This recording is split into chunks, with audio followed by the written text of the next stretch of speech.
Dalam 3, 2, 1. Dan junior terhormat, kita akan mulai dengan kontekstualisasi. Kita berdebat di era pandemi. Ingat, setting waktu dan tempat kita di era pandemi. Mengapa ini penting? Kami yakin bahwa pandemi adalah suatu masalah nasional di mana pemerintah harus maksimal mungkin untuk melakukan zero mistake atau tidak ada masalah. Kami yakin bahwa banyaknya nyawa yang akan bayang setiap harinya atau ekonomi yang akan runtuh setiap harinya menunjukkan bahwa pemerintah berpacu dengan waktu untuk menyelesaikan pandemi. Sehingga extraordinary case ini harus diselesaikan dengan extraordinary solution juga. Kami yakin bahwa pandemi adalah hal yang urgent untuk diselesaikan dengan segala cara, dan akhirnya kita dijustifikasi untuk melakukan beberapa hal untuk menyelesaikan pandemi. Kedua, kami akan definisikan apa yang kami maksud dengan pemerintah di sini. Pemerintah yang melakukan kejahatan atau penyalahgunaan kekuasaan adalah segala aktor pemerintah atau pejabat pemerintah yang terlibat dan memiliki akses terhadap penanganan pandemi. Yang mana jika ia melakukan kesalahan dalam penanganan pandemi, baik itu korupsi bansos maupun penyalahgunaan kekuasaan lainnya, hal tersebut akan maksud dengan aktor pemerintah dan akan mendapat hukuman ganda dalam mosi kali ini. Mari kita sebagai contoh misalnya kasus mantan Menteri Sosial kita yang melakukan korupsi, Pak Jual dari Batubara misalnya. Orang-orang seperti inilah yang kita maksud dengan aktor pemerintah melakukan kejahatan publik di era pandemi, dan ialah aktor yang akan mendapatkan hukuman ganda yang akan diterapkan di mosi kali ini. Sekarang mari kami jelaskan mekanisme yang akan kami bawakan dalam perdebatan kali ini. Pertama, hukuman ganda yang kami masukkan adalah bagaimana ia akan dihukum dengan hukuman sebelumnya plus ditambah dan hukuman tambahan yang intinya adalah memberikan efek jera dan rasa takut yang berlebih dibanding sebelumnya. Dan hukumannya akan bervariasi sesuai dengan tingkatan kejahatan. Misalnya, jika ia adalah seorang koruptor besar seperti Mensos tadi, maka ia akan dihukum mati. Atau jika ia adalah seorang kepala desa yang melakukan korupsi di bantuan desanya, maka ia akan dicabut hak politiknya, bagaimana ia tidak boleh mencalonkan diri lagi dan dipilih. Dan kami juga akan melakukan segala pemantauan dan pengecekan kehidupan pribadinya. Kami akan menjelaskan kenapa kami dibenarkan untuk melaksanakan hal tersebut. Baik, mari kita masuk ke argumen saya. Argumen pertama, kami akan menjelaskan kenapa kami dibenarkan untuk melakukan hal ini. Pertama, dengan junior terhormat, kita bicara tentang pandemi. Bagaimana pandemi adalah suatu hal sifatnya urgensi. Ketika Anda misalnya ketika sebelum pandemi, suatu korupsi mungkin hanya akan memperlambat proses pembangunan suatu daerah. Misalnya korupsi dana bantuan daerah tersebut. Namun di era pandemi, ada nyawa yang sedang kita perhitungkan. Ketika misalnya dalam satu hari ada 10.000 orang yang meninggal, dan ketika tadi korupsi bansos itu menciptakan 3 bulan keterlambatan penanganan pandemi, maka akan ada ribuan orang yang meninggal. Kami yakin hal ini jauh lebih penting. Kami yakin bahwa nyawa masyarakat dan itu adalah mandat negara yang jauh lebih penting dibanding dengan nyawa satu orang pejabat tadi. Kami yakin dalam sistem hukum kita meyakini bahwa masyarakat harus diutamakan dibanding dengan kehidupan individu tadi. Sehingga menurut kami dibenarkan bahkan untuk menghukum mati seorang koruptor karena ia telah membahayakan ribuan nyawa masyarakat dan juga rakyat tadi. Yang kedua, kami yakin bahwa justifikasi lain adalah bagaimana pandemi membutuhkan kecepatan dan juga penanganan serius, sehingga penerapan hukuman ganda dapat dibenarkan dalam kasus ini. Kedua, kenapa ini berlaku pada kesehatan publik dan seterusnya? Kami yakin kesehatan publik tidak bisa hanya dilakukan sendiri dan oleh individu yang memiliki power yang lemah. Ketika Anda melakukan korupsi di era pandemi, Anda memerlukan koroni-koroni yang kuat dan juga koneksi yang kuat. Ketika suatu korupsi dilakukan, maka Anda harus menyuap misalnya peradilan, kalapas dan sebagainya. Kami yakin oleh karena ini maka kita memerlukan solusi yang jauh lebih kuat lagi untuk menyelesaikan masalah ini sampai ke akar-akarnya. Bagaimana bentuk pemantauan privasi dan sebagainya untuk menyelesaikan masalah ini. Dari dua alasan tersebut, kami yakin bahwa dibenarkan di era pandemi yang sangat krusial ini, kita dibenarkan untuk menciptakan suatu peraturan-peraturan tertentu, bahkan jika tim oposisi datang dengan bahwa ini akan melanggar hak asasi manusia dan lain sebagainya, karena kami yakin ini jauh lebih penting untuk dipertahankan daripada apa yang dibawa oleh tim oposisi. Sekarang kita masuk dengan argumen praktikal kenapa bagaimana ini akan membantu dalam kontribusi menyelesaikan pandemi. Pertama, kami yakin bahwa pandemi adalah semuanya tentang kekompakan. Kami yakin mau sebagus apapun program dari pemerintah, sana misalnya pakai masker, PSBB, PPKM dan seterusnya, tapi ketika rakyat di bawah tidak mendengarkannya, maka program tersebut tidak akan berguna, maka program tersebut tidak akan bekerja. Pemerintah untuk menyelesaikan pandemi perlu satu komando dan satu suara. Ketika misalnya pemerintah mengatakan pakai masker, maka rakyat juga harus memakai masker. Namun kita melihat bagaimana penanganan pandemi dilakukan dengan sangat bobrok dan akhirnya rendahnya kepercayaan masyarakat pada pemerintah, dan akhirnya banyak program pemerintah yang tidak akan bekerja. Bagaimana di bawah sana banyak rakyat tidak mau pakai masker ataupun menuruti protokol dan lain sebagainya. Kami yakin bagaimana penanganan pandemi akan jauh lebih baik jika kita melihat pada kasus Korea Selatan misalnya. Ketika mereka katakan stay at home, maka semua rakyat stay at home. Namun untuk sampai di sana, pemerintah harus menunjukkan satu hal, bagaimana ia harus mencapai kepercayaan masyarakat terlebih dahulu. Untuk mencapai kepercayaan masyarakat, pemerintah harus menunjukkan komitmen yang serius, komitmen dan niat yang serius untuk melakukan penanganan pandemi. Hal ini bisa dicapai ketika melakukan proposal kami. Ketika kita melakukan suatu keadilan, bagaimana jika sebelumnya jika ada pilkada kita boleh berkerumun, atau misalnya ketika ada pernyataan tidak boleh, tapi momen ketika tidak boleh hanya ada penyalahgunaan kekuasaan di mana semua hal harus dipukul dengan rata, baik itu pejabat atau siapapun, maka kita akan melakukan hukuman ganda pada mereka. Maka ini akan memberikan narasi pada rakyat bahwa pemerintah menyelesaikan masalah ini dengan serius.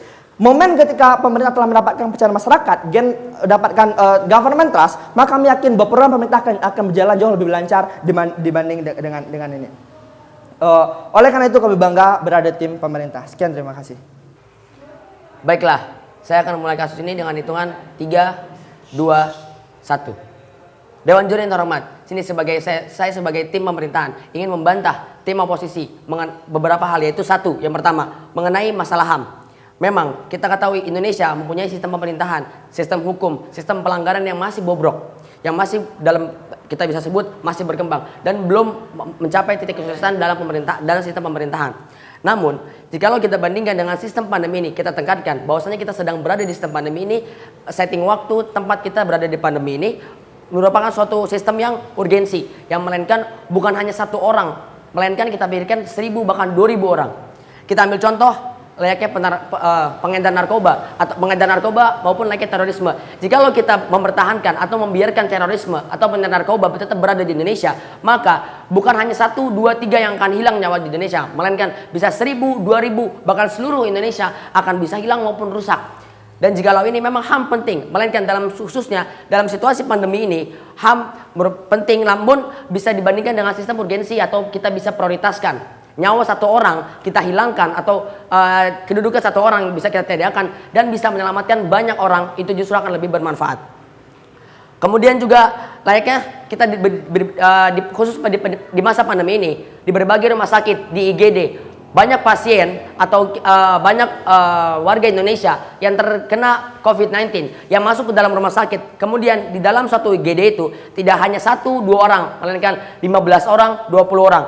Dan bagaimana jikalau ada 1 ataupun 2 orang yang memerlukan tabung oksigen? Yang dimana tabung oksigen ini sangat penting, melainkan sangat penting untuk menyelamatkan kehidupan pasien tersebut. Namun bagaimana jika keadaan rumah sakit ataupun pihak rumah sakit sudah tidak menyediakan lagi, sudah tidak mempunyai atau kehabisan stok oksigen tersebut? Maka mau tidak mau nyawa orang ini akan menghilang. Dengan begitu keadaan ekonomi ataupun pemerintahan sistem pemerintahan yang harus kita jaga dengan kuat, kita harus menekankan orang-orang yang menyalahgunakan atau koruptor kita hilangkan untuk mempertahankan ekonomi kita. Dengan begitu pihak rumah sakit mampu menyediakan oksigen yang stoknya tidak terbatas ataupun begitu banyak, karena ekonomi Indonesia yang bagus akan menyelamatkan orang-orang 1, 2 bahkan lebih dari 10 orang untuk di dalam rumah sakit tersebut agar terselamat dari COVID-19 atau ketika ia sedang masa kritisnya.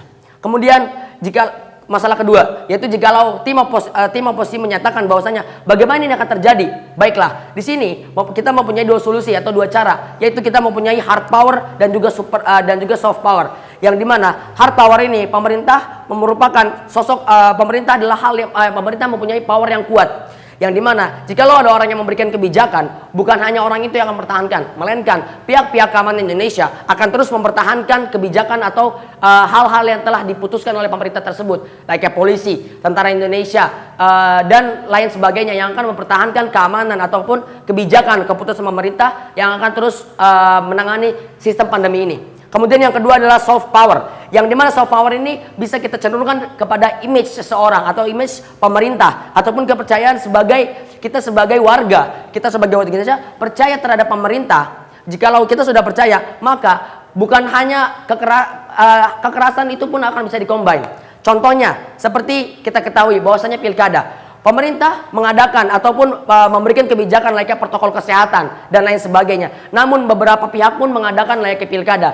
Bagaimana itu bisa terjadi? Nah, jikalau kita sudah mendapatkan hati ataupun kepercayaan dari warga, itu akan mendapatkan poin plus, kita akan penanganan pandemi dan juga hukuman ganda ini akan berjalan dengan lancar.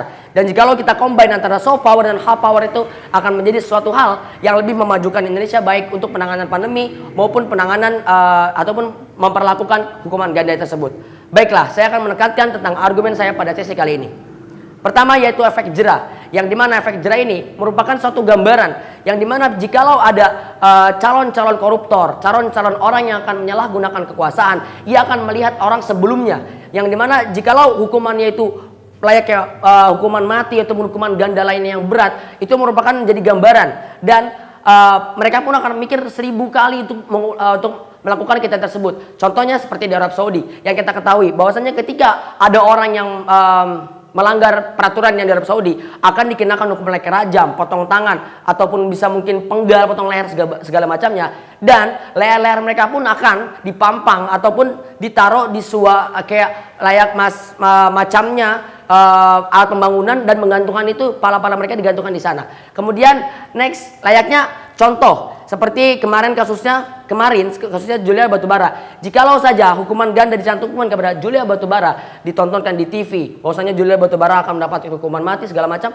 itu akan merupakan suatu calon-calon koruptor berikutnya, calon-calon orang yang akan menyalahgunakan wewenang, akan lebih mikir 2 kali karena ia akan merasakan akibat yang begitu fatal bagi diri dia. Kenapa dia bisa memikirkan seperti itu? Karena ia melihat orang-orang yang telah dihukum itu menjadi gambaran dan pelajaran buat calon koruptor atau buat diri dia sendiri. Yang kedua argumennya ialah layaknya transformasi hukum. Kita ketahui bahwasanya sebelum pandemi mungkin kita yakin bahwasanya anak-anak kayak remaja, layaknya anak-anak dewasa mungkin belum terlalu memikirkan jikalau adanya koruptor, jikalau adanya kekurangan biaya. Mereka masih belum sama sekali merasakan hal tersebut. Namun setelah kita masuk masa pandemi ini, jangankan orang tua yang sebagai para pekerja dan mencari nafkah, kita pun sebagai mahasiswa merasakan jikalau saja banyak orang-orang koruptor di sana berkeliaran di luar sana, kita sebagai mahasiswa kurang adanya uang jajan dari orang tua dan juga kurang adanya finansial bagi diri kita sendiri untuk perkuliahan kah, untuk kehidupan kita sehari-hari, dan untuk kebutuhan kita pokok maupun sekunder. Dan jika itulah merupakan suatu dampak yang sangat besar di masa pandemi ini, jikalau kita tidak cepat menggunakan hukuman ganda ataupun menangani masalah di pandemi ini. Kemudian setelah pandemi berlangsung, jika hukuman ganda ini terlaksana dengan baik, maka bukan hanya ketika pandemi akan berlangsungnya sistem pemerintahan Indonesia yang baik dan bagus dan sukses, melainkan setelah pandemi pun masyarakat Indonesia akan terus merasa nyaman dengan sistem pemerintahan dan sistem hukum yang bagus, layaknya ketika pandemi yang dilaksanakan. Baiklah, sekian dari saya. Terima kasih.